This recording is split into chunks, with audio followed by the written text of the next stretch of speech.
ഞാൻ ഇവിടെ ഇരുന്ന് എന്റെ പഴയ കാലം ഓർക്കുമായിരുന്നു. മേയറായി തിരഞ്ഞെടുക്കപ്പെട്ട ആര്യ രാജേന്ദ്രൻ എസ് എന്ന ഞാൻ CPM ആവേശത്തോടെ നടത്തിയ പരീക്ഷണമായിരുന്നു രാജ്യത്തെ ഏറ്റവും പ്രായം കുറഞ്ഞ മേയർ. മറന്നു കാണുമെന്ന് കരുതി. നിന്നെ അങ്ങനെ വേഗം മറക്കാൻ പറ്റുമോ? ഇടയ്ക്കൊക്കെ ഓർക്കും.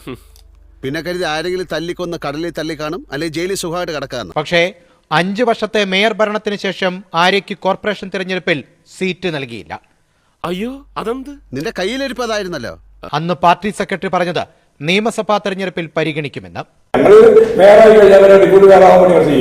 നോക്കിയിരുന്നോ, ആഗ്രഹിക്കുന്ന ഒരു പരിധി വേണ്ടേ? ആര്യയുടെ ഭരണത്തോടെ ചരിത്രത്തിലാദ്യമായി തിരുവനന്തപുരം കോർപ്പറേഷനിൽ കാവിക്കൊടി പാറിയതോടെ നിയമസഭയിലേക്ക് പേര് പോലും പരിഗണിച്ചില്ല. അതന്നത്തെ ചോരത്തിളപ്പിന്. ഇപ്പൊ എന്ത്, ചോര തണുത്തു പോയാ? തണുത്ത് മരവിച്ചു എന്ന് പറയുന്നതാവും ശരി. അങ്ങനെ ഒതുങ്ങിപ്പോയ മുൻമേയറെ ഇന്നലെ പൂജപ്പുരയിലെ പൊതുയോഗ മൈതാനത്ത് കണ്ടു. സ്ഥാനാർത്ഥി വരും മുമ്പേ സ്ഥലത്തെത്തി. എന്ത് ധൈര്യത്തിലാണ് നിങ്ങളുടെ കയറി വന്നേ? പൊക്കണം. ഞാൻ പോവൂല. നിന്നോട് പോകാനല്ലേ പറഞ്ഞത്? ഞാൻ പോവൂലെന്നല്ലേ ഞാൻ ആദ്യമേ പറഞ്ഞു. കിണക്കുന്നത് കണ്ടില്ലേ?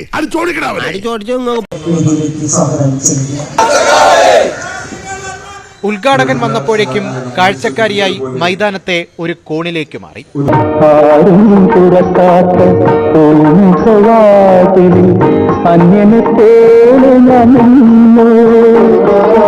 ചങ്കു പൊട്ടി നിൽക്കാ പാവം, ഇനിയും വിഷമിപ്പിക്കരുത്, ചത്തുപോയാള്.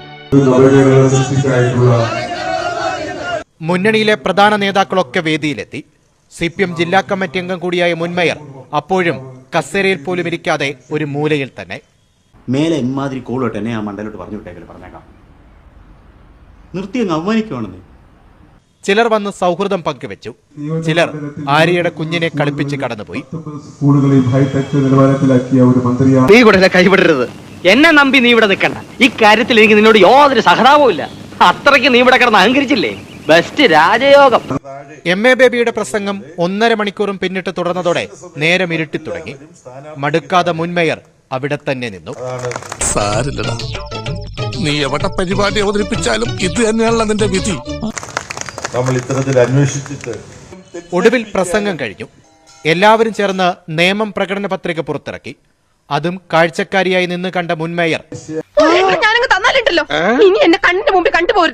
MA ബേബിയും ശിവൻകുട്ടിയും ഉൾപ്പെടെയുള്ള നേതാക്കൾ സ്റ്റേജിൽ നിന്ന് ഇറങ്ങും മുമ്പ് തന്നെ തിരികെ നടന്നു.